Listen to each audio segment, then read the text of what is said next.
Chapter 3। Starting के हफ्तों में मैंने बच्चों को ज़्यादा कुछ नहीं सिखाया, बल्कि बच्चों ने मुझे हंसना, खेलना और आज़ादी से रहना सिखाया। मैं बच्चों से ज़्यादा मासूम थी और ये चीज़ मैं जानती थी। शाम में जब बच्चे सो जाते थे तो मैं गार्डन्स में टहलती थी और पुराने दरख्त के नीचे बैठती थी। जून की एक शाम मैं पार्क में 3 मील चली। जब मैं घर वापस आने लगी तो मैंने ऊपर देखा, वहाँ एक चेहरा था। क्या वो मेरा एम्प्लॉयर था? नहीं, वो नहीं था। मैंने ये चीज़ बहुत जल्दी ही रियलाइज़ कर ली।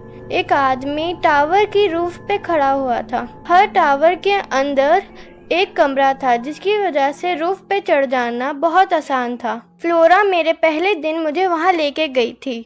मैं उस आदमी को नहीं जानती थी। मैंने उसे बहुत क्लियरली देखा और उसने मुझे देखा। वो कुछ मिनट तक वहाँ खड़ा मुझे घूरता रहा। थोड़ी देर के बाद वो पीछे मुड़ गया। मैं बहुत ज़्यादा ही डर गई थी। क्या इस पुराने घर में कोई राज था?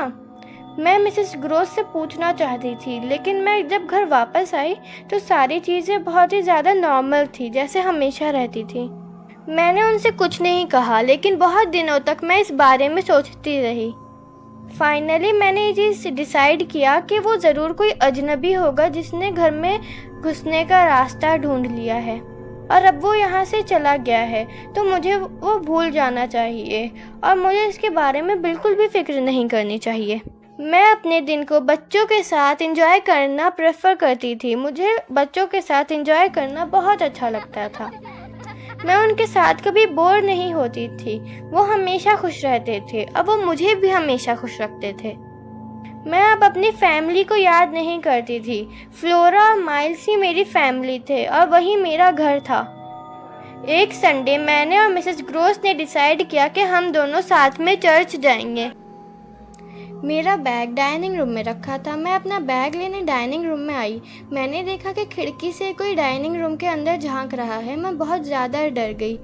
वो वही आदमी था जिसे मैंने उस रोज़ रूफ पे देखा था। मैं उसे घूर रही थी और वो मुझे घूर रहा था। मैं उसे नहीं जानती थी, लेकिन पता नहीं क्यों मुझे ऐसा लगा जैसे मैं उसे जानती हूँ। वो पूरे कमरे में देखने लगा, लेकिन वो किसी और को ढूंढ रहा था। वो मुझे नहीं ढूंढ रहा था। मैंने हिम्मत की। मैं बाहर की तरफ भागी। वो वहाँ नहीं था। गार्डन खाली था। मैं खिड़की के जरिए डाइनिंग रूम के अंदर झांकने लग गई। अचानक मिसेस ग्रोस कमरे में आई। मिसेस ग्रोस ने मुझे देखा। वो बहुत डर गईं और वो बाहर आईं। वो इतना ज़्यादा क्यों डर गईं? मैंने खुद से पूछा। आखिर क्या बात है? उन्होंने मुझसे पूछा। तुम्हारा चेहरा बिल्कुल सफ़ेद है। तुम बहुत ज़्यादा डरी हुई लग रही हो। मेरा चेहरा? मैंने कहा। मैं बहुत ज़्यादा डर गई थी। आपने मेरा चेहरा खिड़की में देखा, लेकिन जब मैं डाइनिंग रूम में थी मैंने एक आदमी का चेहरा यहीं बिल्कुल इसी जगह खिड़की पे देखा था। वो बिल्कुल इसी जगह से खिड़की के ज़रिए डाइनिंग रूम में झांक रहा था। वो कौन था? क्या वो चला गया? मुझे नहीं मालूम। क्या तुमने उसे पहले भी कभी देखा है? हाँ, एक बार। वो टावर के रूफ पे खड़ा था और तुमने मुझे नहीं बताया। वो वहाँ कर क्या रहा था? वो मुझे देख रहा था, बस। वो एक अजनबी था, एक खतरनाक अजनबी। मिसेस ग्रोस ने गार्डन को देखा। उसके बाद उन्होंने कहा कि चर्च जाने का टाइम हो गया है। नहीं, मैं चर्च नहीं जा सकती।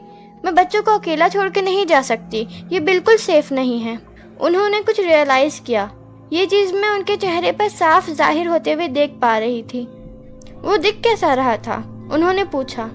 उसके पास कोई हैट नहीं थी। वो बहुत परेशान दिख रहा था। उसके बाल लाल थे, लंबा चेहरा था और अजीब सी आंखें थीं। मिसेस ग्रोस का मुंह खुला रह गया। वो मेरी तरफ घूर रही थी। क्या वो हैंडसम था? और क्या उसने बहुत अच्छे कपड़े पहन रखे थे? हाँ, वो हैंडसम था और उसने किसी और के कपड़े पहन रखे थे। मास्टर के। उन्होंने कहा। आप उस आदमी को जानती हैं? उन्होंने मेरी बात का जवाब नहीं दिया। थोड़ी देर के बाद उन्होंने कहा, क्विंट, पीटर क्विंट। वो मास्टर का सर्वेंट था। वो उनके कपड़े ले लेता था, लेकिन कभी उनकी हैट नहीं लेता था। मास्टर के जाने के बाद क्विंट पूरे घर का ध्यान रखता था। वो एक इकलौता सर्वेंट था। फिर वो कहाँ चला गया? चला गया? उन्होंने कहा। वो मर गया। मर गया? मेरी चीख निकल गई।